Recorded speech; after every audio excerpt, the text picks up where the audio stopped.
अस्सलाम वालेकुम स्टूडेंट्स, उम्मीद करता हूँ कि आप सब खैरियत से होंगे। Welcome back to Hasan's math lab. आज हम लेक्चर 8 के पार्ट 1 में न्यूमेरिकल मेथड के एक बहुत ही important topic Newton Raphson method को व्हाइल लूप के जरिए डिटेल के साथ समझने जा रहे हैं। न्यूटन राप्सन मेथड एक पावरफुल टेक्निक है जो नॉन लीनियर इक्वेशन का रूट फाइंड करने के लिए यूज़ होता है। इस लेक्चर में हम पहले इसका बेसिक कंसेप्ट समझेंगे, फिर फार्मूला वर्किंग को स्टेप बाय स्टेप समझेंगे। उसके बाद हम व्हाइल लूप की हेल्प से न्यूटन राप्सन मेथड को वोल्फ्रेम मैथमेटिका में प्रैक्टिकली इंप्लीमेंट करेंगे और देखेंगे कि आइट्रेशन के थ्रू रूट किस तरह एक्यूरेट फाइंड होता है। आज के लेक्चर में हम कवर करेंगे न्यूटन राप्सन मेथड का कंप्लीट कंसेप्ट, फार्मूला और डेरिवेशन, इनिशियल गैस का कंसेप्ट, आइट्रेशन प्रोसेस, कन्वर्जेंस और error analysis, while loop implementation, complete Wolfram Mathematica code. Lecture के एंड तक आप न्यूटन राप्सन मेथड को मैथमेटिकली समझने के साथ साथ वोल्फ्रेम मैथमेटिका में इसका कंप्लीट प्रोग्राम भी खुद लिख सकेंगे। अगर आप मेरे चैनल पर न्यू हैं तो मेरे चैनल को सब्सक्राइब कर लीजिए और बेल आइकन को भी ज़रूर प्रेस कीजिए ताकि मेरी आने वाली हर वीडियो आप तक पहुंच सके। तो फिर बिना किसी देर के चलिए आज का लेक्चर स्टार्ट करते हैं और स्टेप बाय स्टेप सीखते हैं कि न्यूटन राप्सन मेथड को व्हाइल लूप के जरिए किस तरह किया जाता है। तो चलिए स्टूडेंट्स, न्यूटन राप्सन मेथड को व्हाइल लूप के ज़रिए इम्प्लीमेंट करने से पहले हमें उसके रिलेटेड कुछ इंपॉर्टेंट पॉइंट्स का इल्म होना ज़रूरी है ताकि अब हम अपनी जो कोडिंग है वो अच्छे से परफॉर्म कर सकें। सबसे पहले हमारे पास डेफिनेशन है, हमने ये इंपॉर्टेंट पॉइंट्स को याद रखना है। डेफिनेशन में क्या आया था? Newton Raphson method, the Newton Raphson method is a numerical technique use to find the root of non linear equation of the form. जैसे पिछले लेक्चर में मैंने आपको पिछली वीडियोस में डिस्कस किया था कि जो हमारे पास ये मेथड होते हैं ना, ये सारे जितने भी मेथड मैंने डिस्कस किए हैं ये सारे के सारे नॉन लीनियर इक्वेशन को सोल्व करने के लिए इस्तेमाल होते हैं। ये हमारे पास इस तरह की कोई नॉन लीनियर इक्वेशन होगी उसको सोल्व करने के लिए ये यूज़फुल है। It is one of the faster convergence method, ये दूसरे मेथड के रिस्पेक्ट बहुत ही फास्ट कन्वर्ज करता है। ये इसकी कन्वर्जेंस जो है ये बहुत फास्ट होती है। If the initial gas is good, if the quadratic convergence, अगर हमारा जो इनिशियल गैस है वो बहुत अच्छा होगा तो जो हमारी कन्वर्जेंस है वो अच्छी कन्वर्जेंस होगी। हमारे पास जो इसका ये सारा इनिशियल गैस पे डिपेंड करता है। न्यूटन राप्सन मेथड है ये डिपेंड करता है इनिशियल गैस पर। जितना अच्छा हमारे पास इनिशियल गैस होगा हमारे पास उसकी कन्वर्जेंस उतनी ही ज़्यादा हो जाएगी, उतनी जल्दी कन्वर्ज कर जाएगा। इस तरह पॉइंट नंबर 2 आ गया। हमारे पास फार्मूला क्या है? जैसे हमने पिछले मेथड में पढ़ा था उसका भी एक फार्मूला होता था, इसका ये फार्मूला है, ये आपने फार्मूला याद रखना है। यहाँ हमारे पास है एक्स ऑफ एन क्या है? हमारे पास एक्स ऑफ एन है करंट अप्रोक्सीमेशन ऑफ रूट।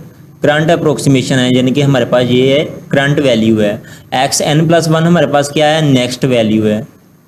ये देखिए एक्स एन है, ये हमारे पास करंट वैल्यू है, इसके अंदर मैंने एन प्लस 1 ऐड कर दिया तो ये नेक्स्ट वैल्यू हो जानी है, नेक्स्ट अप्रोक्सीमेशन है।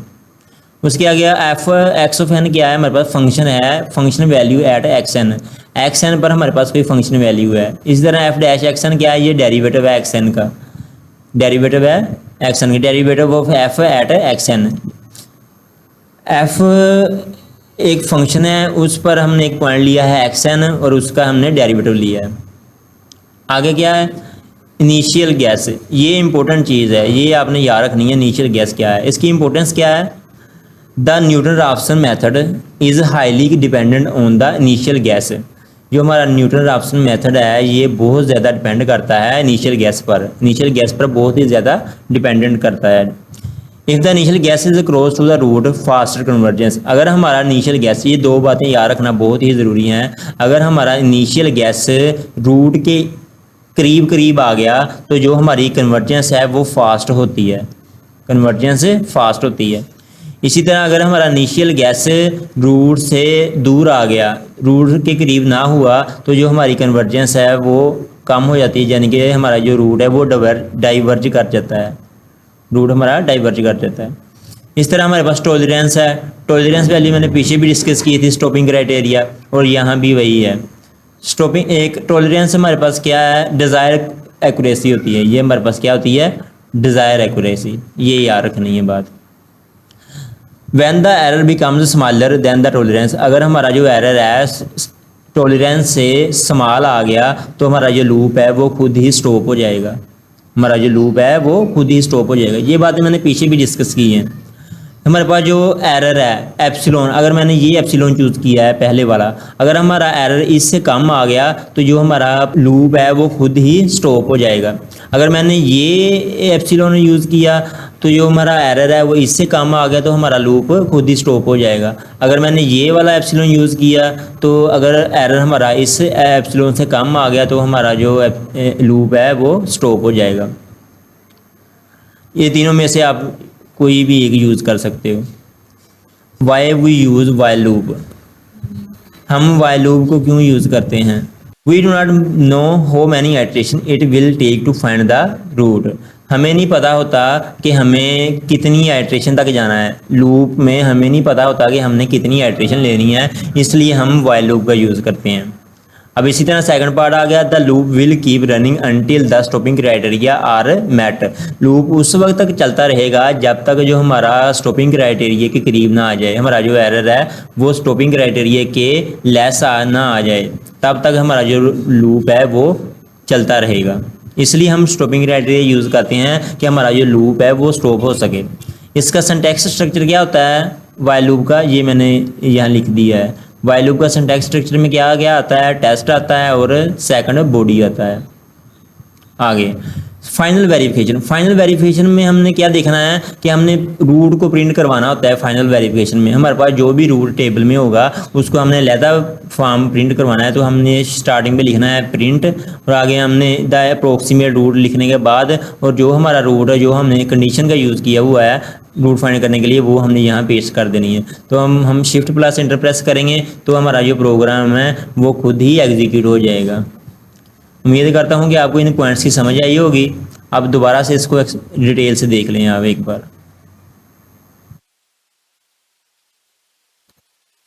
इन पॉइंट्स को समझने के बाद ही आप प्रोग्राम तक जाएंगे। ये पॉइंट्स बहुत ही इंपॉर्टेंट है कोडिंग के लिए। चलिए हम बिना किसी देर के कोडिंग की तरफ मूव करते हैं। सबसे पहले हमने देखना ये होता है, हमने एल्गोरिदम पिछले लेक्चर में भी डिस्कस किया था। एल्गोरिदम हर टॉपिक में आपने एल्गोरिदम के अकॉर्डिंग ही आपने कोडिंग करनी है। एल्गोरिदम में हमारे पास सबसे पहले क्या आता है, हमने फंक्शन को डिफाइन कैसे करना है। फंक्शन को डिफाइन करने के लिए मैंने आपको बताया भी था हम कैसे फंक्शन को डिफाइन करते हैं। फंक्शन को आप इस तरह डिफाइन कर सकते हैं। ये फंक्शन को डिफाइन करने के लिए सिंबल होता है, ये हमने लगाया। अब जो भी फंक्शन लेना है वो हम यहाँ यूज़ कर लेते हैं। मैं ये फंक्शन ले लेता हूँ x minus cos of x, आगे मैंने सेमी कोलन का यूज़ कर लिया। मैंने ये फंक्शन ले लिया। अब मैंने इस फंक्शन का रूट निकालना है कि हमारे पास रूट है वो क्या आएगा। अब सेकंड है हमारे इंटरवल यूज़ करना होता है, इंटरवल चूज़ करना होता है। अब देखें हमने पिछले लेक्चर में इंटरवल चूज़ किया था, उस इंटरवल में हमारे पास दो वैल्यू होती हैं, ए होती है और सेकंड बी होती है। लेकिन इसमें डिफरेंट है, इसमें हमारे पास इंटरवल नहीं होता, हमारे पास इनिशियल गैस होता है, यानी कि हमारे पास एक ही पॉइंट होता है। हमने वहाँ 2 पॉइंट पर बात की थी और यहाँ जस्ट एक पॉइंट पर बात करनी है। न्यूटन रॉप्सन मेथड में सिर्फ एक पॉइंट ही इम्पोर्टेंट होता है, हमने एक पॉइंट से ही ए रूट को फाइंड करना होता है। तो हमारे पास जो एक पॉइंट है वो मैं यहाँ पर x naught is equal to x naught use किया। जैसे मैंने पिछले लेक्चर में ए नाट और बी नाट यूज़ किया था ना, इस तरह यहाँ मैंने एक्स नाट का यूज़ किया है। तो हमारे पास जो इनिशियल गैस है मैं 0.2 ले लेता हूँ सेमी कोलन। ये इनिशियल गैस आपको पेपर में गिवन होता है, पेपर में गिवन होता है, ये एग्जामिनर की तरफ से ये गिवन होता है। अब नेक्स्ट हमने क्या देखना है, अब हमने यहाँ पे फार्मूला लगाना है। हमारे पास न्यूटन रॉप्सन मेथड का फार्मूला क्या है, x1 is equal to x naught minus f of x naught f dash x of naught. ये सेमीकोलन लगा दी। ये हमारे पास न्यूटन रॉप्सन मेथड का फार्मूला है। अब देखिए हमने पीछे डिस्कस किया था कि यहाँ पर क्या था x n+1, और यहाँ पे क्या था एक्स एन, और यहाँ पर एन था वहाँ पर मैंने जीरो लगा दिया। एक्स एन प्लस वन है तो एन की जगह मैंने जीरो लगाया और आगे सिर्फ वन रह गया। यहाँ एक्स एन था तो यहाँ मैंने एन की जगह जीरो लगाया और एक्स जीरो आ गया। यहाँ भी एक्स एन था, यहाँ मैंने एन की जगह जीरो लगाया और एक्स जीरो आ गया। यहाँ एक्स की जगह मैंने एक्स एन था तो एन की जगह मैंने जीरो लगाया तो ये एक्स ऑफ जीरो आ गया। इस तरह हमने ये फार्मूला लिखा है, उसी के अकॉर्डिंग लिखा है, जस्ट एन की जगह को जीरो रिप्लेस किया है। ये हमने नेक्स्ट आइट्रेशन ली है, ये हमारी गिवन आइट्रेशन है एक्स नॉट, ये हमारी करंट आइट्रेशन है, और ये एक्स वन हमारी नेक्स्ट आइट्रेशन है। आगे हम देखते हैं कि हमने एप्सिलॉन क्या यूज़ करना है। एप्सिलॉन आप कोई भी यूज़ कर सकते हो, मैं ये यूज़ कर लेता हूँ -8, मैंने ये यूज़ कर लिया। अब आगे मैंने क्या करना है, अब हमने सिंटैक्स स्ट्रक्चर लगाना है वाइल लूप का। जो हमारा इनिशियल पॉइंट होता है वो सिंटैक्स स्ट्रक्चर से बाहर होता है, वाइल लूप में सिंटैक्स स्ट्रक्चर से बाहर होता है। इनिशियल पॉइंट आपने ज़ीरो लिया है तो ये देखें यहाँ पर क्या है एक्स ज़ीरो, यहाँ पर क्या है एक्स ज़ीरो, तो हम ज़ीरो तो ऑलरेडी यहाँ पे है एक्स एन, जब एन हमारे पास फार्मूले में ये आएगा तो एन पहले ज़ीरो है तो वो आइट्रेशन आगे नहीं बढ़ पाएंगी, तो इसलिए यहाँ पर हमने वन का यूज़ कर लिया, यहाँ पर सेमी कोलन लगा दिया। अब अगर मैंने सेमी कोलन लगा दिया, अब मैंने वाइल का यूज़ करना है, वाइल लगाएंगे।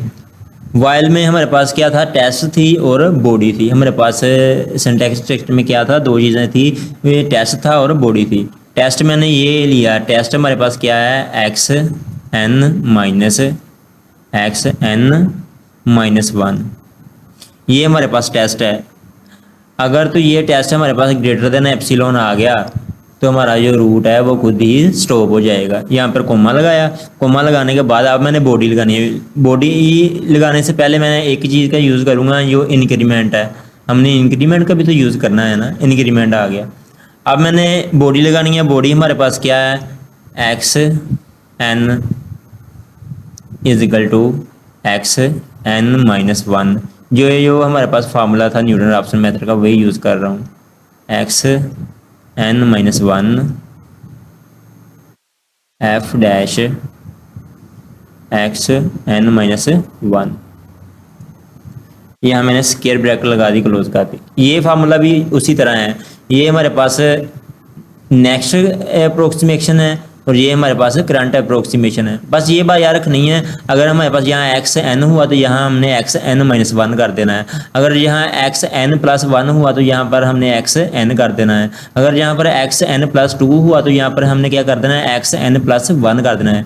यानी कि ये जो है ये ग्रेटर आएगा इससे, ये एक पॉइंट पीछे रहेगा और ये एक पॉइंट आगे रहेगा।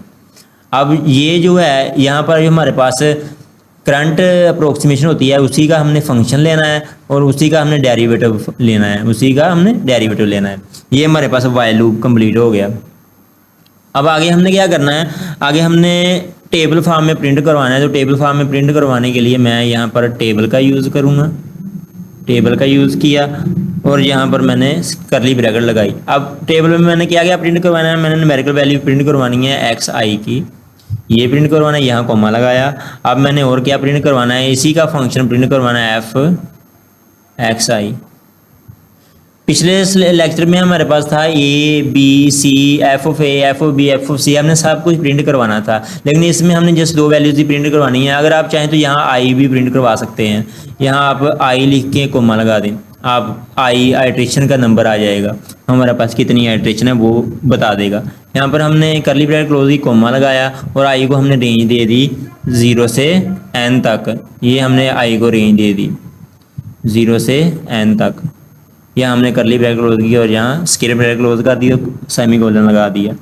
अब मैंने क्या करना है, यहाँ पर मैंने जैसे पिछले लेक्चर में किया था, मैंने टेबल के स्टार्ट पर कुछ ना कुछ प्रिंट करवाया था हेडिंग देने के लिए। यहाँ पर भी मैंने अब प्रीपेंड का यूज़ किया है। प्रीपेंड का मतलब होता है कि टेबल के स्टार्टिंग पे हमने कोई भी हेडिंग लिखनी है तो हम प्रीपेंड का यूज़ करते हैं। अगर हमने टेबल के लास्ट पे कोई वैल्यू लिखनी है तो हम अपेंड का यूज़ करते हैं।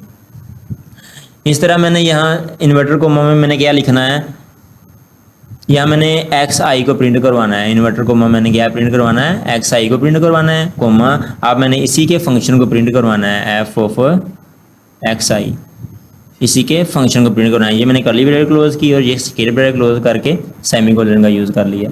इस तरह मैंने ये लगा दी। जैसे पिछले लेक्चर में किया था सेम उसी तरह है। जैसे इसमें 2 वैल्यूज़ प्रिंट करवानी है, उसमें हमने काफ़ी ज़्यादा वैल्यूज़ प्रिंट करवाई थी। अब हमने क्या करना है, अब हमने ये जो टेबल आया है, अब हम चाहिए कि हमने जितनी भी एट्रेशन है हमें एक अलहदा टेबल फॉर्म में प्रिंट हो, तो हम यहाँ ग्रिड का इस्तेमाल करते हैं। ग्रिड का इस्तेमाल करते हैं, जितनी भी वैल्यूज़ है वो हमें एक अलहदा बॉक्स में मिल जाएगी। टेबल लगाया, सोल्यूशन लगाया। अब मैंने फ्रेम लेना है। फ्रेम जैसे मैंने पीछे लिया था फ्रेम आल, मुझे फ्रेम आल ही चाहिए, तो इसलिए मैंने यहाँ पर आल का यूज़ कर लिया। कोमा लगाया। अब कोमा लगाने फ्रेम स्टाइल हमारे पास क्या होता है, फ्रेम का कोई ना कोई स्टाइल यूज़ करना है। हमने यहाँ पर डायरेक्टिव डायरेक्टर यूज़ कर लिया। सेम मैं एक जैसे ही कर रहा हूँ ताकि आपको प्रॉब्लम ना हो करने में। अब मैं आइटम स्टाइल यूज़ करता हूँ। आइटम स्टाइल हमारे पास क्या है, आइटम स्टाइल के कोई कलर यूज़ कर लो। मैं यहाँ पर रेड एंड मजेंटा यूज़ कर लेता हूँ। ये मैंने 2 कलर यूज़ कर लिए, यहाँ स्क्वायर ब्रैकेट क्लोज कर दी।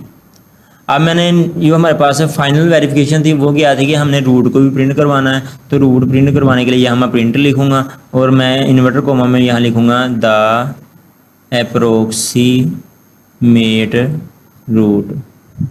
ये मैंने लिख दिया, कोमा लगाया। आगे मैंने लिखा एक्स ऑफ एन, ये स्क्वायर ब्रैकेट क्लोज कर दी। एक्स ऑफ एन इधर हम क्या यूज़ कर रहे हैं, एक्स ऑफ एन यूज़ कर रहे हैं। इधर हम क्या यूज़ कर रहे हैं, एक्स एन यूज़ कर रहे हैं। ये देखिए ना, हमारे पास फार्मूला में एक्स एन है, तो यहाँ हम एक्स एन लगाएंगे, यही हमारे पास रूट आएगा। तो जैसे ही यहाँ मैंने शिफ्ट प्लस इंटर प्रेस किया तो ये देखिए हमारे पास सारी की सारी आइट्रेशन प्रिंट होके आ गई। ये सारी की सारी आइट्रेशन टेबल फॉर्म में प्रिंट होके आ गई। ये नीचे अलहदा रूट भी उसने निकाल कर दे दिया हमें। हर आइट्रेशन एक अलहदा टेबल में प्रिंट होके आ गई। अब इसी तरह हम स्टार्टिंग से देखते हैं। सबसे पहले हमने क्या किया था, हमने फंक्शन लिया था, फंक्शन डिफाइन किया था। उसके बाद हमने इनिशियल गैस लिया। इनिशियल गैस हमारे पास गिवन होता है। और उसके बाद हमने फार्मूला लगाया। फार्मूला हमारे पास जो था उसमें हमने n को 0 पुट किया और हमारे पास ये फॉर्म में आ गया, इस फॉर्म में आ गया। उसके बाद हमने स्टॉपिंग क्राइटेरिया यूज़ किया। स्टॉपिंग क्राइटेरिया आपके पास 3 तरह के हैं, आप उनमें से कोई एक यूज़ कर लो। अब मैंने वाइल लूप का यूज़ किया। वाइल लूप में मैंने ये कंडीशन इस्तेमाल की। इस कंडीशन को मैंने एप्सिलॉन से ग्रेटर कर दिया। अगर तो ये हमारे पास ये कंडीशन है, ये एप्सिलॉन से ग्रेटर आ गई, तो हमारा जो लूप है वो खुद ही डिस्कनेक्ट हो जाएगा। अब मैंने यहाँ n++ का यूज़ किया, इंक्रीमेंट यूज़ किया n++। अब फिर मैंने यहाँ पर फार्मूला अप्लाई किया। फार्मूला हमारे पास न्यूटन रॉप्सन मेथड का ये है, xn = xn-1 - f of xn-1 और f' of n-1। ये हमारे पास फार्मूला है। अब हमें चाहिए कि हमने जितनी भी एडिशन की है वो हमें एक टेबल फॉर्म में चाहिए। तो हम यहाँ पर सॉल्यूशन लगाएंगे और टेबल लगा कर हमने जो भी प्रिंट करवाना है, यहाँ पर मैंने आई प्रिंट करवाया है, n of xi प्रिंट करवाया है, n f of xi print करवाया है। तो ये हमारे पास आई को मैंने रेंज दे दी 0 से n तक, यानी कि n जितना भी होगा वो हमारे पास खुद ही उतना प्रिंट कर देगा। उसके बाद मैंने प्रीपेंड का यूज़ किया। प्रीपेंड का मतलब होता है कि हमने स्टार्टिंग पे क्या प्रिंट करवाना है। ये देखिए हमने स्टार्टिंग पे एक्स आई प्रिंट करवाया था, तो ये देखें स्टार्टिंग पे एक्स आई प्रिंट हो गया। यहाँ हमने ये F of x I print करवाया था, तो ये देखें ऊपर F of x I print हो गया। प्रीपेंड का ये मकसद होता है कि हमने स्टार्ट पे हेडिंग कौन सी देनी है। ये आइट्रेशन नीचे है और उसे ऊपर उसकी हेडिंग है कि ये एफ ऑफ एक्स आई की सारी वैल्यूज़ हैं, ये एक्स आई की सारी वैल्यूज़ हैं। इस तरह आगे हमने ग्रिड फॉर्म। ग्रिड का क्या मकसद होता है, ये जो बॉक्स बने आपको नज़र आ रहे हैं ये सारा ग्रिड का ही काम है। ये ग्रिड ने ये सारा कुछ बना कर दिया है हमें, जितना भी हमने यूज़ किए। और ये आगे हमने कलर यूज़ किए थे रेड और मजेंटा। ये जो लाइनिंग है ये रेड की है और मजेंटा इसमें ये एफ ऑफ एक्स आई जो है ये सारा मजेंटा कलर में आ गया। इस तरह हमने प्रिंट यूज़ किया। तो हमारे पास रूट, ये हमारे पास जो रूट है वो ये है, ये रूट है। और इसको हमने अलहदा प्रिंट करवाना है, तो हमने नीचे लिख दिया प्रिंट द अप्रोक्सीमेशन रूट। ये हमने लिखने के बाद हमारे पास ये रूट है वो अलहदा प्रिंट होकर आ गया। उम्मीद करता हूँ कि आपको मेरे लेक्चर की समझ आई होगी। और हसन्स मैथ लैब को ज़्यादा से ज़्यादा सपोर्ट करें और अपने फ्रेंड्स के साथ भी शेयर करें और बेल आइकन को ज़रूर प्रेस करें ताकि मेरी आने वाली हर वीडियो आप तक पहुँच सके। तो अब तक के लिए इतना ही। अल्लाह हाफिज़।